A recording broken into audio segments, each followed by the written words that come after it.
అందరికీ నమస్కారం. మీ విశ్వధర్మ. మంజుమ్మల్ బాయ్స్ అనే సినిమా మీద విశ్లేషణ చేద్దామనిపించింది. చాలా రోజుల తర్వాత ఇలాంటి విశ్లేషణ చేయడం జరుగుతుందన్నమాట. ఇది మలయాళంలో వచ్చినటువంటి సినిమా. మిగతా భాషల్లో కూడా డబ్ చేశారు. మే 5వ తేదీ ఓటీటీలో, హాట్స్టార్ అనే ఓటీటీలో రిలీజ్ చేశారు. సో ఎందుకు ఈ సినిమా గురించి విశ్లేషణ చేయాల్సిన అవసరం ఏముంది? ఈ విశ్లేషణ అనేది రేటింగ్ రివ్యూకి సంబంధించిందా అంటే కాదు. ఇది రివ్యూ కాదు, ఎలాంటి రేటింగ్స్ ఇవ్వడం లేదనమాట. ఎందుకంటే సినిమా అనేది ఆర్ట్, కళకి మనము రేటింగ్ ఇవ్వకూడదు అనేది నా అభిప్రాయం అనమాట. కళ అనేది ఒక్కొక్కరు చూసే దృష్టికోణం బట్టి ఉంటుంది. ఎందుకంటే ఇప్పుడు రేటింగ్ రివ్యూస్ అనేది అది డైరెక్టర్స్కి, ప్రొడ్యూసర్స్కి మధ్య వారు చూసుకునేటటువంటి వ్యవహారం అనమాట. దాన్ని పబ్లిక్గా మనం ఇవ్వాల్సిన పని లేదు. ఇప్పుడు ఒక చిన్న ఉదాహరణ తీసుకుందాం. మీరు ఏదో ఒక కంపెనీలో పనిచేస్తున్నారనుకోండి. మీ పర్ఫార్మెన్స్ రేటింగ్స్ కానీ, మీ అప్రైజల్ రేటింగ్స్ కానీ అవి బహిరంగంగా మీడియాలో పెట్టడము, లేదా ఎవరో వేరే వాళ్ళు బయట చెప్పడము, అలా చేస్తే ఏమాత్రం సమంజసంగా ఉంటుందో ఒకసారి ఆలోచించండి. మీ పర్ఫార్మెన్స్ అప్రైజల్, మీ రేటింగ్స్ మీకు, మీ మేనేజ్మెంట్కి మధ్య మాత్రమే ఉండాల్సినటువంటి కాన్ఫిడెన్షియల్ ఇన్ఫర్మేషన్. అది కనీసం చాలామంది, అఫ్కోర్స్ 99% ఇంట్లో ఫ్యామిలీ మెంబర్స్ కూడా చెప్పుకోరనమాట. అవన్నీ పార్ట్ ఆఫ్ ప్రొఫెషన్, వృత్తిలో భాగం. సో మరి మీ పర్ఫార్మెన్స్ అప్రైజల్ రేటింగ్స్ మాత్రమే గోప్యంగా ఉంచుకోవాలని మీరు ఎలా అయితే అనుకుంటారో, ఒక సినిమాకి సంబంధించిన కూడా రేటింగ్స్, రివ్యూస్ కూడా అవి వ్యక్తిగతంగా ఎవరికి వారు గోప్యంగా ఉంచుకోవచ్చు, వ్యక్తిగతంగా ఎవరికి వారు ఇంట్లో కూర్చొని చర్చించుకోవచ్చు. కానీ బహిరంగంగా మీకు అనిపించినటువంటి, మీకు కలిగినటువంటి అనుభూతి ఏదైతే ఉందో దాన్ని రేటింగ్గా మార్చి, దాన్ని రివ్యూలాగా మార్చి చెప్పడం అనేది సమంజసం కాదు అని నా వ్యక్తిగత అభిప్రాయం అనమాట. సో అందుకే విశ్లేషణ అనేది మంచి టెక్నిక్. విశ్లేషణ అనేది అవసరమైంది. ఎందుకంటే ప్రజలను ఆలోచింపచేస్తుంది, మనుషులను ఆలోచింపచేసేటటువంటి ఒక అద్భుతమైన ప్రక్రియ విశ్లేషణ చేయడం అనమాట. విశ్లేషణ అనేది మనిషి మేధస్సును, మేధాశక్తిని పెంపొందించేలాగా ఉపయోగపడుతుందన్నమాట. సో మరి ఇక విషయానికి వస్తే, ఈ మంజుమ్మల్ బాయ్స్ అనేది ఖచ్చితంగా మీరు సినిమా చూసిన తర్వాత ఈ వీడియో, ఈ పాడ్కాస్ట్ వింటే చాలా బాగా ఉపయోగపడుతుందని నా నమ్మకం. సినిమా చూడకపోతే ఒకవేళ ఈ వీడియోను ఆఫ్ చేసేసి సినిమా చూసిన తర్వాత, మీకు కుదిరినప్పుడు సినిమా చూసిన తర్వాత అప్పుడు ఇది వీడియో చూడొచ్చు అనమాట. ఇది నేను వ్యూస్ కోసమో లేదా అందరూ సినిమా ప్రమోషన్ కోసం చేయడం లేదు. It is purely my own personal feelings అనమాట, my own personal analysis. So ఈ సినిమా ఒక అద్భుతమైనటువంటి, ఎన్నుకున్న విధానం ఏంటంటే చాలా అద్భుతమైనటువంటి థీమ్ అనమాట. మీరు ట్రైలర్లో చూసుంటారు కదా, ట్రైలర్లో చూసినట్లు ఇది ఫ్రెండ్స్కి సంబంధించినటువంటి చిత్రం అన్నమాట. స్నేహానికి సంబంధించినటువంటిది. వారందరూ కలిసి ఒక చోటకు వెళ్ళడము. ఆ థీమ్, వాళ్ళు ఎన్నుకున్న థీమ్ ఏంటంటే అప్పట్లో అద్భుతమైనటువంటి భారీ విజయాన్ని అందుకున్నటువంటి సినిమా కమల్ హాసన్ గారిది గుణ అనే సినిమా. ఆ గుణ అనే సినిమాలో ఉన్నటువంటి మెయిన్ ఇంపార్టెంట్ ఆస్పెక్ట్ ఆ గుణ కేవ్ అంటారు. ఆ గుహలో వారి స్నేహితుడికి ఇబ్బంది రావడం ఇక్కడ అనమాట. ఈ సినిమా విషయానికి వస్తే ఏదో సంథింగ్ ఇబ్బంది రావడము. మీరు సినిమా చూసిన తర్వాతనే ఈ విశ్లేషణ వింటున్నారని నేను ఆశిస్తున్నాను, కాబట్టి నేను ఇక్కడ చెప్తున్నాను అన్నమాట. వాళ్ళ స్నేహితుల్లో ఒకరికి ఇబ్బంది కలగడము, ప్రమాదవశాత్తు ఆ గుహలో ఉండిపోవడము, తర్వాత వారు చేసేటువంటి ప్రయత్నాలు, ఇవన్నీ అనమాట. So I'm not revealing the entire story even though because I do not know how many people are listening to this without watching the movie, right? అందుకని పూర్తిగా మొత్తం రివీల్ చేయదలుచుకోలేదన్నమాట. సో గుణ సినిమాలో ఎలా అయితే ఆ హీరో క్యారెక్టర్ ఒక పవిత్రమైనటువంటి ప్రేమ కోసం పరితపిస్తాడో, పవిత్రమైనటువంటి స్వచ్ఛమైన ప్రేమ కోసం పరితపిస్తాడో, అలాగే ఇక్కడ కూడా ఈ సినిమాలో వీరి స్నేహం కూడా అంత స్వచ్ఛంగా ఉంటుందన్నమాట. వీరు సాధారణంగా అందరిలాగే పెరిగినటువంటి పిల్లలు, అందరిలాగే వారికి కోపతాపాలు, అందరిలాగే వారు కూడా ఏదో కాలం గడుపుతూ ఉంటారనమాట. వారి వారి పనులు చూసుకుంటూ, వారికి సంబంధించినటువంటి ఉద్యోగాలు చూసుకుంటూ కాలం గడిపేవారు అనమాట. ప్రత్యేకమైనటువంటి ఎటువంటి ప్రత్యేకమైనటువంటి అంశము అంటే చెప్పుకోవడానికి ఏ ఒక్క అంశము మనకు కనిపించదు అనమాట. ఒక సాధారణమైనటువంటి స్నేహితుల కథ అనమాట. వీరు వాళ్ళ ఒక స్నేహితుడికి ఎలాంటి ఇబ్బంది ఎదురైనప్పుడు అప్పటి వరకు మామూలుగా కొట్టుకుంటా, తిట్టుకుంటా, కసురుకుంటా, అలాగే తెలుసు కదా మీకు గుంపులో ఎలా ఉంటుందో. అది ఒకరిద్దరు స్నేహితులు అంటే సరే, ఒక గ్యాంగ్ అనమాట. ఇంత గ్యాంగ్ ఉన్నప్పుడు ఖచ్చితంగా ఒక్కొక్కరి మనస్తత్వం ఒక్కో రకంగా ఉంటుందన్నమాట. సో అలాంటి పరిస్థితుల్లో వాళ్ళలో ఒకరికి ప్రమాదం జరిగినప్పుడు, ప్రమాదకరమైన పరిస్థితి ఎదుర్కొన్నప్పుడు మిగతా వారందరూ ఏ విధంగా ప్రతిస్పందించారు అనేది ఈ యొక్క సినిమా యొక్క థీమ్ అనమాట. ఆ స్నేహితులు మాత్రమే కాదు, సమాజం ఎట్లా రియాక్ట్ అయింది అనేది. సో ఇప్పుడు చూడండి, ఈ స్నేహితులు వారి యొక్క వాతావరణం, వారు పెరిగిన వాతావరణం బట్టి ఆ స్నేహితుడితో ఎవరైతే పడిపోయారో ఆ స్నేహితుడితో ఉన్నటువంటి అనుబంధం గురించి వారు గుర్తు చేసుకుంటూ వారు చాలా ఎమోషనల్గా డీప్ ఎమోషనల్ స్టేట్లోకి వెళ్ళిపోతారు అనమాట. అంటే ఆ ప్రమాదం జరిగినప్పుడు. సో ఎప్పుడైతే మనిషి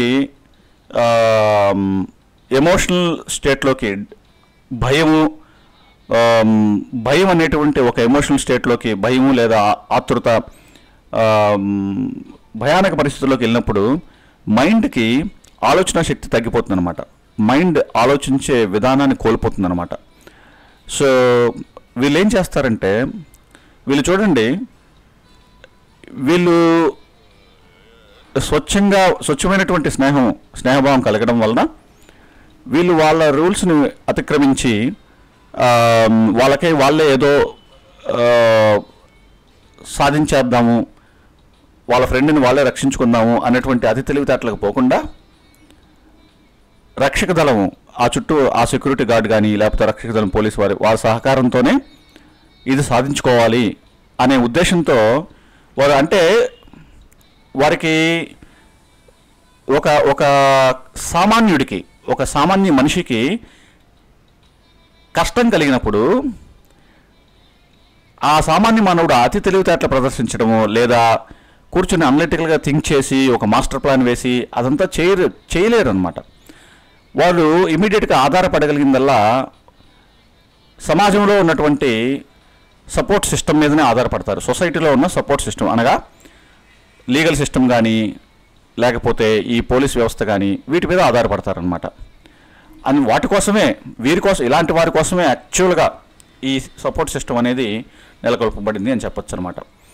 సో మరి వీరు ఏం చేస్తారంటే,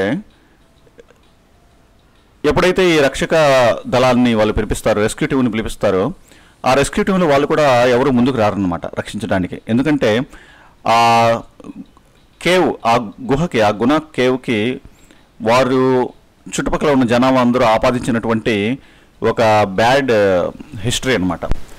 అందరూ భయంకరమైనటువంటి పరిస్థితిని ఆ గుహకి, అమ్మో ఆ గుహలోకి వెళ్తే తిరిగి వచ్చిన వాళ్ళు ఎవరు లేరని చెప్పేసి ఒక భయానకాన్ని సృష్టించి, నిజమే అయిండొచ్చు కానీ ఆ భయానకాన్ని సృష్టించి అందుమూలంగా వాళ్ళ ఫ్యామిలీ కోసం మేము వెళ్తే ఒకవేళ ఏమన్నా అయితే మా ఫ్యామిలీకి ఏంటి అన్న పరిస్థితిలో రక్షించాల్సిన వాళ్ళే, కాపాడాల్సిన వాళ్ళే వెనకడుగు వేస్తారనమాట.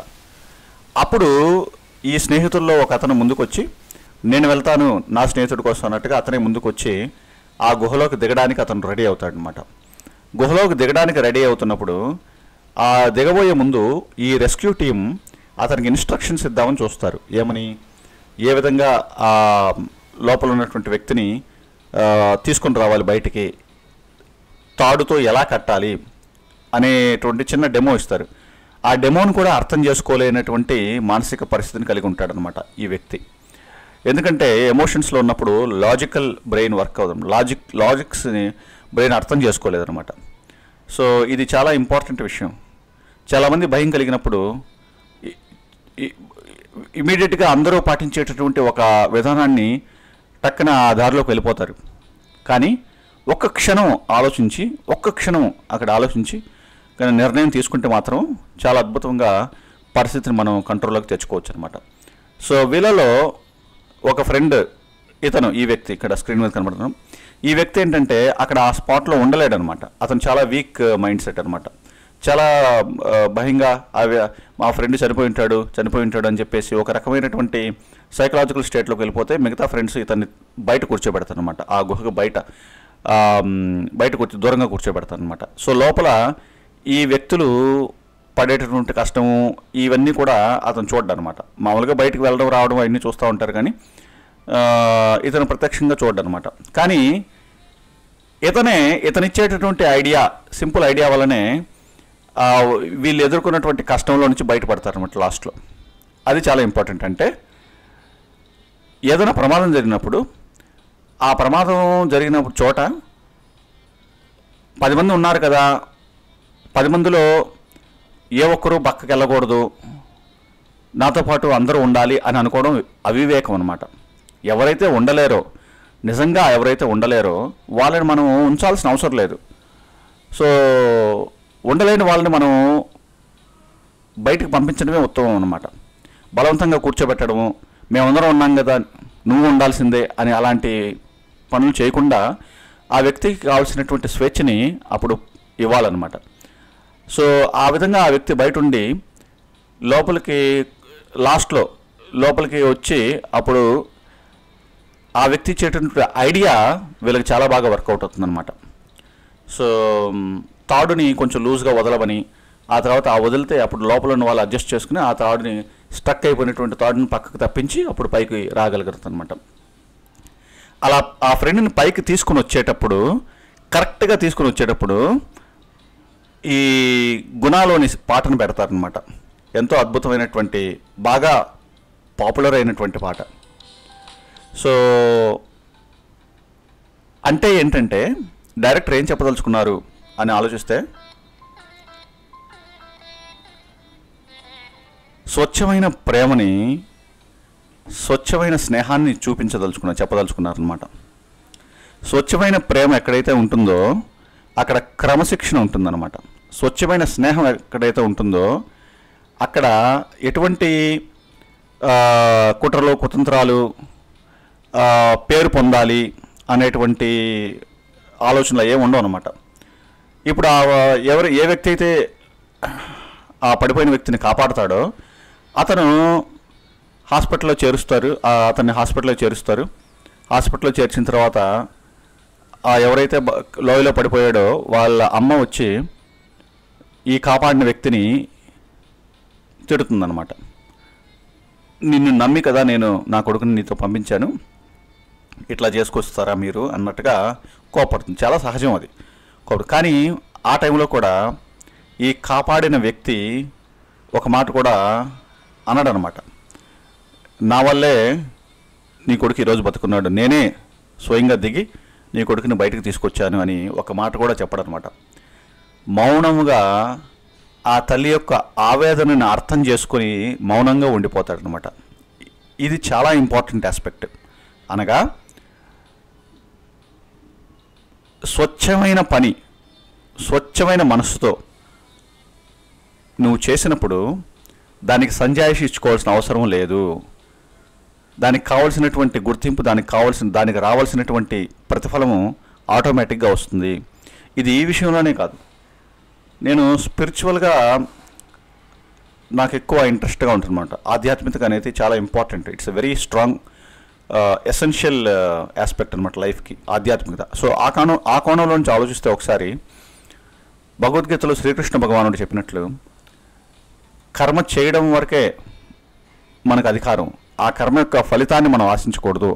చాలామంది దీన్ని ఎట్లా అర్థం చేసుకుంటారంటే, అదేంటది అంత కష్టపడి పనిచేసి మనం ఫలితం ఆశించకుండా ఉంటే ఎట్లా అని చెప్పేసి సాధారణంగా అందరికీ వచ్చేటటువంటి సందేహం అనమాట.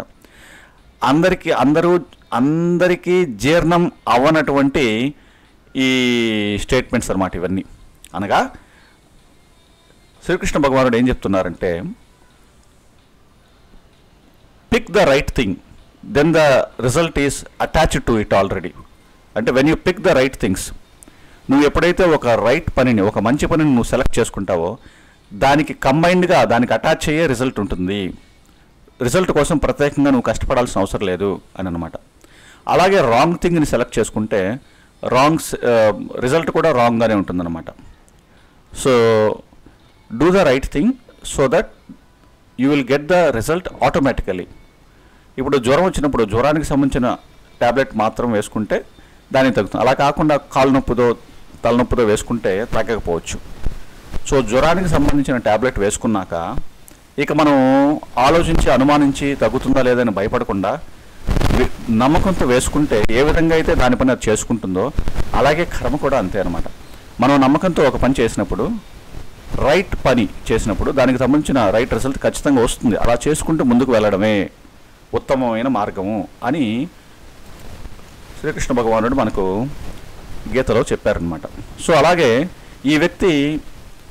ఈ కాపాడని వ్యక్తి వాళ్ళ ఫ్రెండ్ కోసం అంత తప్పించి స్వచ్ఛంగా వాళ్ళ ఫ్రెండ్ని కాపాడాలనే ఉద్దేశంతో, కేవలము కాపాడాలి అనే ఉద్దేశంతోనే చేశారు. కాబట్టి పేరు తెచ్చుకోవాలి, రేపు పాపులర్ అయిపోవాలి, అందరూ నన్ను పొగడాలి, కెమెరాల్లో అంతా న్యూస్లో పడాలి, ప్రెస్లో ఉండాలి, అలాంటి ఆలోచనలు, అలాంటి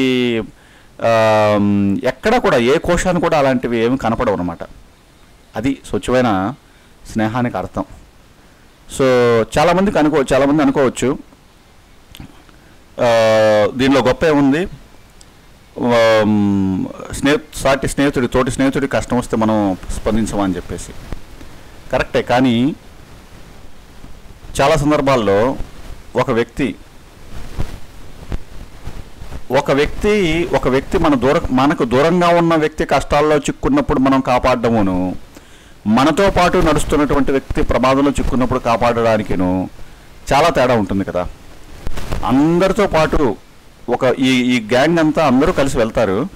వాళ్ళలో ఒకడు కష్టాల్లో చిక్కుని చాలా ప్రమాదకరమైన పరిస్థితుల్లోకి వెళ్ళిపోయినప్పుడు అదే ప్రమాదం వీళ్ళకి కూడా ముంచుకొస్తుంది, అదే ప్రమాదం వీళ్ళకి కూడా కలుగుతుంది అని తెలిసి కూడా పట్టుదలగా అక్కడే ఉండి వాళ్ళ ఫ్రెండ్ని వెతికి బయటికి తీసుకురావడం అనేది ఇంపార్టెంట్ ఆస్పెక్ట్. అది అక్కడ ఆలోచించాలి మనం.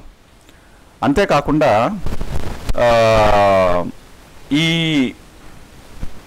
మోస్ట్ ఇంపార్టెంట్ ఆస్పెక్ట్ ఏంటంటే, ఈ సినిమాలో ఎక్కడా కూడా చూడండి, అందరూ సేమ్ కామన్ ప్లాట్ఫామ్లో ఉంటారు. ఏ ఒక్కరిలో కూడా హెచ్చుతగ్గులు ఉండవు. ఒకరిని తెలివిగల వారిగా చూపించడం, ఒకరిని అమాయకులుగా చూపించడం, ఒకరిని కోపోద్రిక్తులుగా చూపించడం, ఒకరిని ఏదో అడిక్ట్గా చూపించడం, అట్లా ఏమీ లేకుండా ఆల్మోస్ట్ అందరూ ఈక్వల్గానే ఉంటారు. అనగా ఏంటంటే, birds of same feather flax together అంటారు కదా, ఒకే జాతికి సంబంధించిన పక్షులన్నీ కూడా ఒకే చోట గుమిగూడతాయి అన్నట్లు. సో ఆ కాంబినేషన్, ఆ గ్యాంగ్ కూడా డైవర్సిఫైడ్ హెటరోజీనియస్ కాదనమాట. అందరూ ఒకే తరగతికి, ఒకే రకమైనటువంటి భావం కలిగినటువంటి, ఒకే రకమైనటువంటి ఆలోచనలు. కానీ వాళ్ళకి తేడాలు ఉండొచ్చు, వాళ్ళకి మనస్పర్ధలు ఉండొచ్చు, వాళ్ళకి ఉండొచ్చు, కానీ వాళ్ళ ప్లాట్ఫామ్ అనేది సేమ్ ప్లాట్ఫామ్ అనమాట. అలా ప్లాట్ఫామ్ అనేది సేమ్ ప్లాట్ఫామ్ అయినప్పుడే మనకు మంచి రిజల్ట్ వస్తుందన్నమాట. ఇది చాలా ఇంపార్టెంట్. ఇది ఆర్గనైజేషన్స్కి, మేనేజ్మెంట్కి చాలా సంబంధించినటువంటి ఒక అద్భుతమైన అంశం. ఒక టీంని ముందుకు తీసుకెళ్లాలంటే వాళ్ళకి ఫస్ట్ సరైన platform, we should bring all of them అంటు the same common platform. Let's be on same page అంటారు కదా. సో అలాగా ఒక కామన్ ప్లాట్ఫామ్కి తావడం అనేది చాలా ఇంపార్టెంట్. ఆ ప్లాట్ఫామ్ మీదకి ఎలా తేవాలంటే ప్రాసెస్ వల్ల అనమాట. Setting the common process, system dependent create చేయాలన్నమాట. పర్సన్ డిపెండెంట్ కాకుండా సిస్టమ్ డిపెండెంట్ క్రియేట్ చేయాలి. Well, that's all organization related. So ఈ సినిమా విషయానికి వస్తే ఖచ్చితంగా చూడదగింది. ఖచ్చితంగా చూడండి, మీకు కుదిరినప్పుడు చూడండి. మీ అమూల్యమైన టైంని వృధా చేసుకుని మరీ చూడవసరం లేదు. మీకు కుదిరినప్పుడు మీరు ఏదో ఒక సినిమా చూడాలి ఎంటర్టైన్మెంట్ కోసం అనుకున్నప్పుడు ఆ సమయాన్ని దీనికి వెచ్చిస్తే చాలు అనమాట. సో ఇంకా ఏమన్నా వేరే ఆలోచనలు, కొత్త ఆలోచనలు ఏమన్నా వస్తే, అందరికీ పనికొచ్చేటటువంటి ఆలోచనలు వస్తే ఇంకో వీడియోలో చెప్పుకోవచ్చు. అంతవరకు సెలవు. ధన్యవాదాలు.